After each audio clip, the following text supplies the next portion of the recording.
Bienvenidos una vez más al canal de Orden del Tiempo. Y hoy hablaré de un clásico del mundo del misterio. Estamos siendo visitados por seres de otras dimensiones, incluso planetas, relativamente hace poco, a partir del siglo XX, hacia aquí. ¿O es que siempre nos han visitado? Pero ¿y si aquello que supuestamente nos visitaba lo llamábamos dioses? ¿Y si estos dioses venidos de otras estrellas nos crearon a su imagen y semejanza? ¿Por qué? Porque hay demasiada coincidencia en mucha cultura, tanto en algunos mitos de las religiones. Encontramos el mito del arca de Noé desde Mesopotamia, en Grecia, y otro mito, otro gran diluvio en Egipto. Y usted dirá, bueno, pues será que a partir de Mesopotamia, con Gilgamesh, se adaptó hacia lo que eran los pueblos indoeuropeos, tanto de Europa como del norte de África.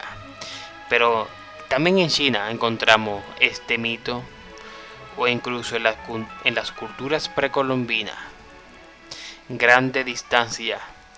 El mito varía según el protagonista, pero la esencia es la misma. También encontramos en toda la cultura y religiones mitos donde los dioses crean al hombre a su imagen y semejanza. Después hay una lucha entre los hombres y los dioses. Los dioses acaban abandonando al hombre y estos se hacen con el poder de la tierra. En todas las culturas, prácticamente en todas. Bueno, pues aquí no tenemos que remontar. Nos tenemos que remontar a principios del siglo XX para dar comienzo a esta nueva rama del misterio, por así decirlo, llamada como la teoría o la hipótesis de los alienígenas ancestrales o la astroarqueología.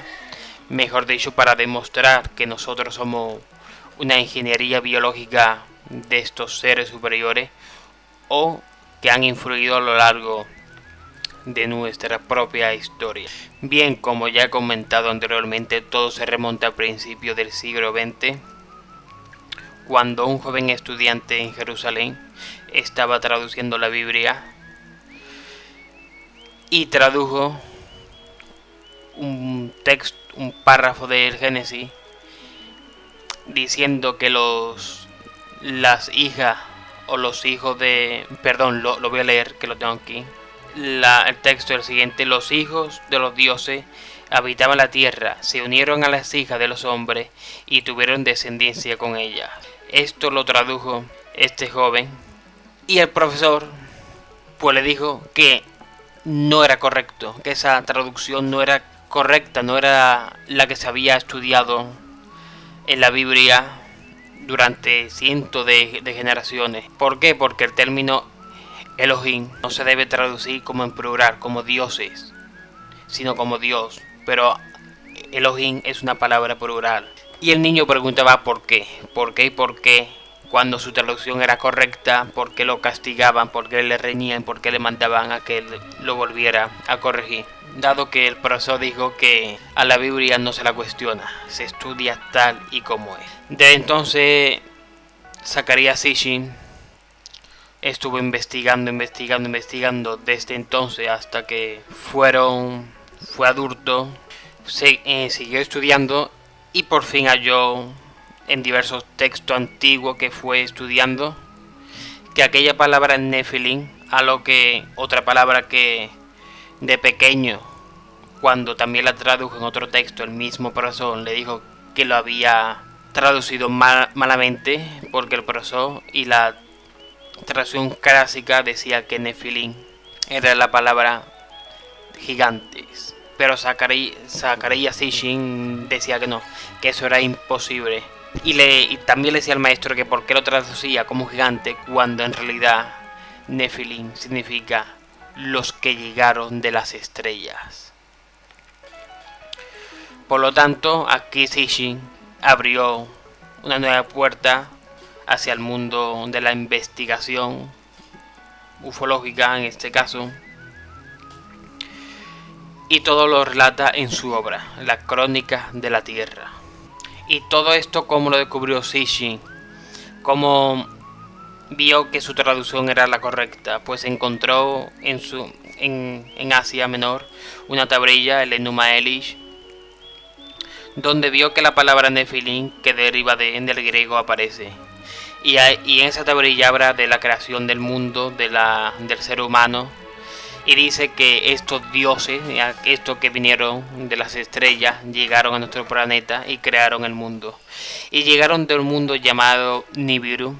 Este mundo estaba muriendo, y estos dioses, a los que Sishin llamó Anunnaki, necesitaban venir a la Tierra, crearon una colonia y extraían recursos para llevárselo a su planeta Nibiru con el fin de recomponer el planeta, ¿no? Porque había sucedido una guerra entre ellos, entre los propios Anunnaki, unos hechos que según Sishin se corresponde a la religión y a los mitos sumerios, sí, porque supuestamente es la primera gran religión del mundo y donde nació la religión, que es allí en Asia Menor. Recordemos que el jardín del Edén, el momento donde Dios crea a Adán y Eva y el paraíso, está entre el Tigris y el Éufrates. No es coincidencia que la civilización nazca en este mismo lugar. Pues por lo tanto Nibiru se estaba recomponiendo, pero llegaron un momento que estos Anunnaki, estos extraterrestres, decidieron que no iban a trabajar por sí solos. ¿Qué hicieron entonces? Pues iban cogiendo a diversas especies de animales por aquel entonces que habitaban la Tierra y la iban modificando genéticamente. Pero estos híbridos no dieron muy buenos resultados y todos perecieron, murieron, ¿no?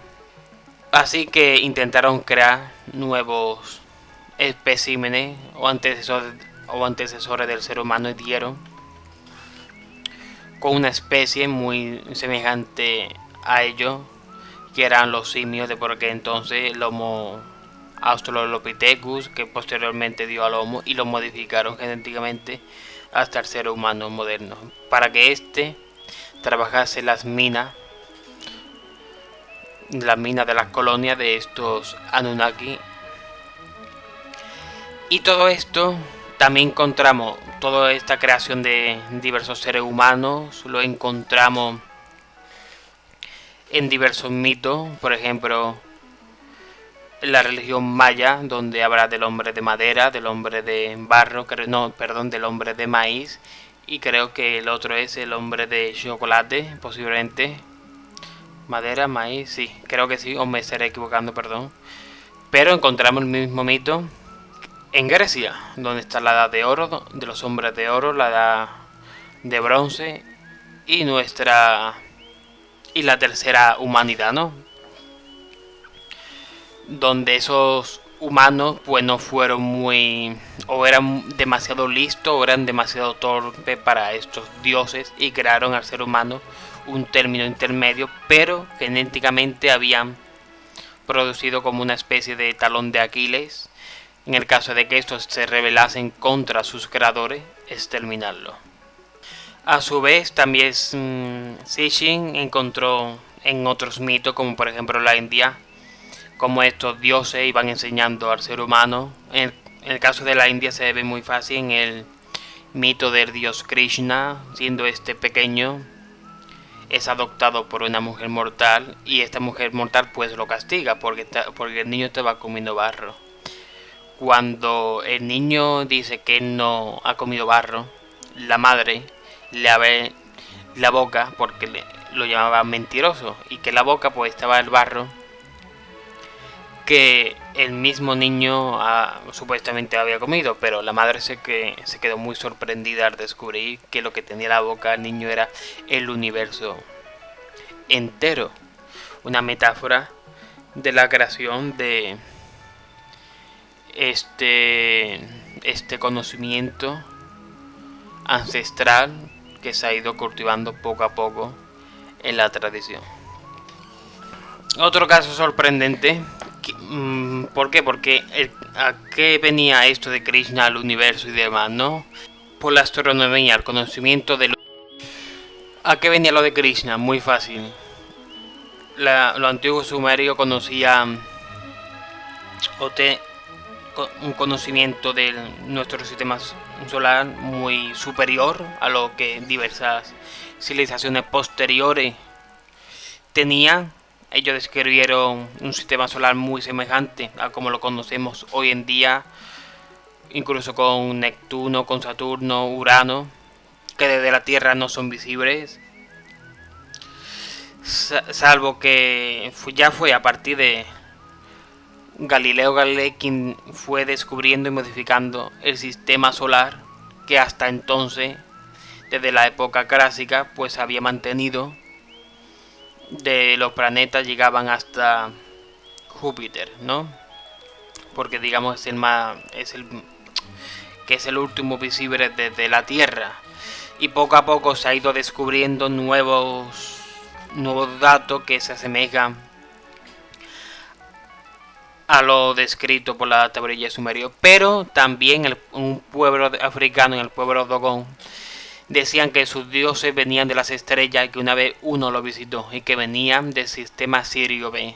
Desde por aquellos años, 1970, la década de los 70, cuando los exploradores o anteriormente fueron allí.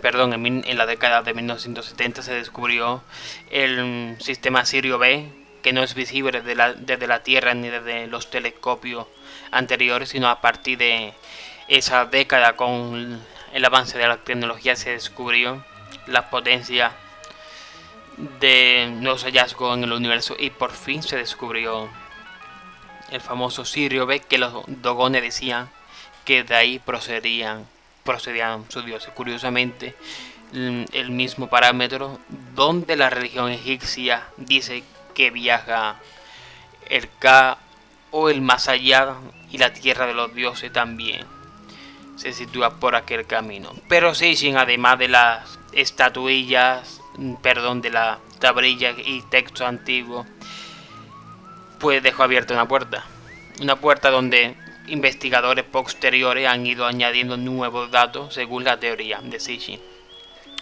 como el caso de David Icke, quien en un futuro vamos a dedicarle un tema a Icke y continuar una segunda parte a esto, donde y diversos investigadores junto con Sitchin a través de pruebas arqueológicas, ¿no?